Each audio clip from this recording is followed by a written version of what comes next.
After Devil May Cry 3 got the series back in form and was widely praised by critics, Capcom was determined to capitalize on the success and release a special edition the following year to address some of the criticisms this game had received. And just to sum it up, this special edition retools the difficulty setting, adds checkpoints within missions, introduces gold mode, and Vergil is now playable. Unlike his brother Dante, Vergil only uses one style, Dark Slayer, and he uses 3 weapons, Yamato, Beowulf and Force Edge, which he can switch between at any time, allowing you to switch up your playstyle more compared to Dante, who can only switch between 2 weapons at a time. Vergil can charge Beowulf attacks like his brother Dante, but this is compensated by the fact that you get other powerful combos. I had to get used to the way he plays, since he uses no guns but instead uses summoned swords. At first glance, Vergil might seem less mobile and appears to move slower, but if you get the hang of it, you can combine combos in quick succession. So eventually I liked playing as him almost as much as Dante, though Dante is still my preferred character.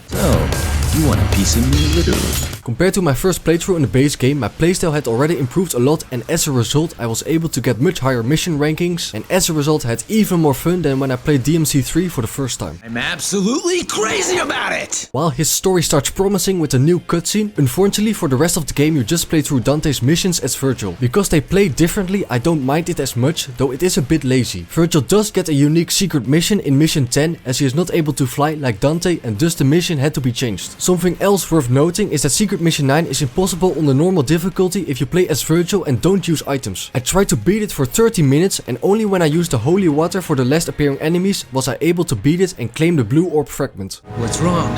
Is that all you got? While playing the special edition, I decided to play it at 60Hz, which I should have done with the base game, as this makes it even better to play, and the difference is certainly noticeable. Because I had the DMC3 save file on my PlayStation 2 memory card, I could immediately play as Vergil from the start. Still, I decided to first play as Dante again to see if there are any differences. Come on, dude.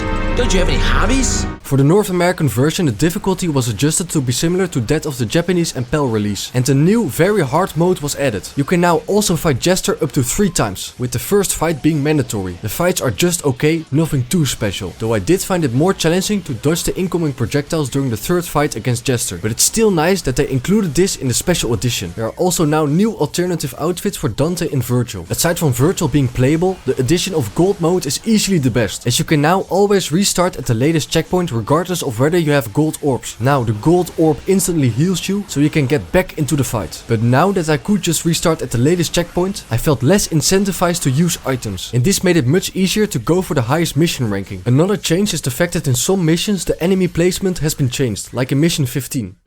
Whatever.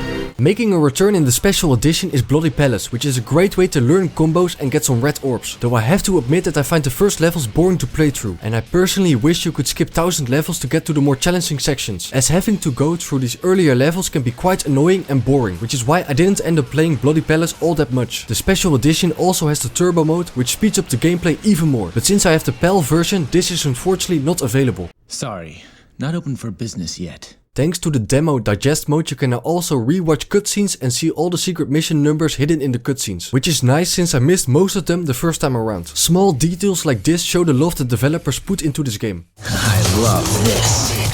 This is what I live for!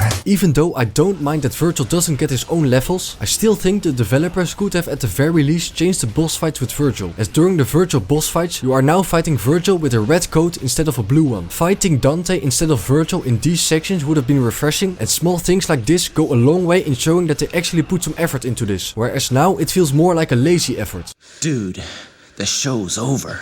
Despite these nitpicks, there is no doubt in my mind that the special edition is the superior way to enjoy the 3rd Devil May Cry game, as some little annoyances from the base game have been fixed in this edition, making this the best game from the Devil May Cry series on the PlayStation 2. And now, my soul is saying it wants to stop you! Unfortunately, our souls are at odds, brother. I need more power. And we're supposed to be twins. Twins.